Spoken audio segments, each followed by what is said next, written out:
بسم اللہ الرحمن الرحیم سورۃ الفیل مکیہ۔ بسم اللہ الرحمن الرحیم۔ ألم تر كيف فعل ربك بأصحاب الفيل؟ ألم تر را پر ہے کیونکہ را کے پر زبر ہے۔ ألم تر یہاں پر اظہار شفوی کا قاعدہ لگ رہا ہے کیونکہ میم ساکن کے بعد حرف با اور میم کے علاوہ کوئی بھی حرف آ جائے تو میم ساکن میں اظہار شفوی ہوگا، یعنی غنہ نہیں کریں گے، اسی وجہ سے یہ میم ساکن کے اوپر غنہ نہیں ہوگا۔ ألم تر كيف فعل ربك بأصحاب الفيل؟ بأصحاب الفیل۔ کیف یہاں پر یا ساکن سے پہلے زبر ہے تو یہاں یالین ہوگا۔ ربک با مشدد ہے اور جمع ہوگا۔ بأصحاب الفیل، بأصحاب الفیل۔ یہاں پر مد عارض ہے کیونکہ یا ساکن سے پہلے زیر ہو تو یا مدہ ہوگا، حرف مدہ کے بعد عارض سکون ہو یعنی وقف کی وجہ سے کوئی حرف ساکن ہو جائے تو مد عارض ہوگا۔ ألم يجعل كيدهم في تضليل؟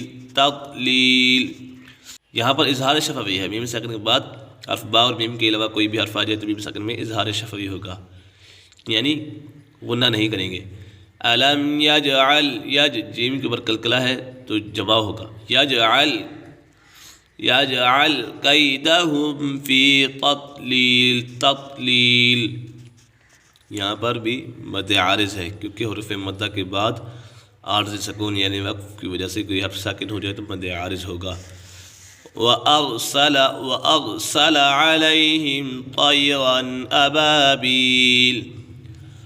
وَأَرْسَلَ عَلَيْهِمْ، علی یہاں پر یا لین ہے کیونکہ یا سکن سے پہلے زبر ہو تو یا لین ہوگا۔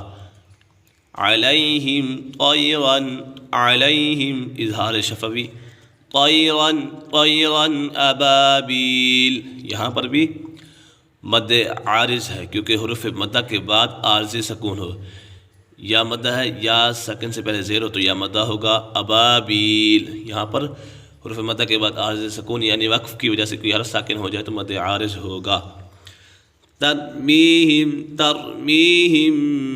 بحجارۃ من سجیل۔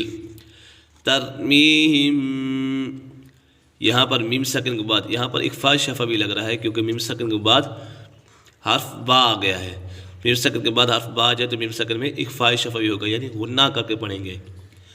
ترمیہم بحجارۃ من سجیل۔ میم مشدد اور نون مشدد میں ہمیشہ غنہ ہوتا ہے۔ من سجیل یہاں پر اخفاء کا قاعدہ لگا رہا ہے، نون ساکن یا تنوین کے بعد حروف اخفاء میں سے کوئی بھی حرف آ جائے تو نون ساکن اور تنوین میں اخفاء ہوگا یعنی غنہ کر کے پڑھیں گے۔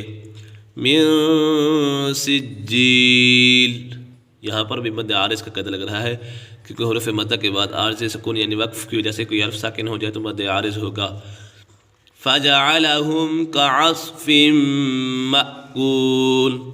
فجعلهم كعصف یہاں پہ فجعلهم یہاں پر اظہار شفوی ہے کیونکہ میم ساکن کے بعد حرف با اور میم کے علاوہ کوئی حرف آ جائے تو میم ساکن میں اظہار شفوی ہوگا یعنی غنہ نہیں کریں گے۔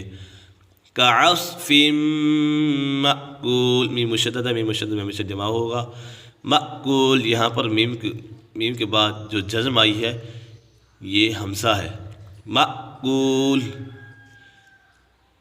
کول یہاں پر مأکول یہاں پر مد عارض ہے کیونکہ حروف مدہ کے بعد عارض سکون ہو یعنی وقف کی وجہ سے کوئی حرف ساکن ہو جائے تو وہاں مد عارض ہوگا۔ مأکول یہاں پر بھی مد عارض ہے، ایک مرتبہ اس کو روانگی کے ساتھ پڑھ لیتے ہیں۔ بسم اللہ الرحمن الرحیم۔ ألم تر كيف فعل ربك بأصحاب الفيل؟ ألم يجعل كيدهم في تضليل وأرسل عليهم طيرا أبابيل ترميهم بحجارة من سجيل فجعلهم كعصف مأكول صدق الله العظيم.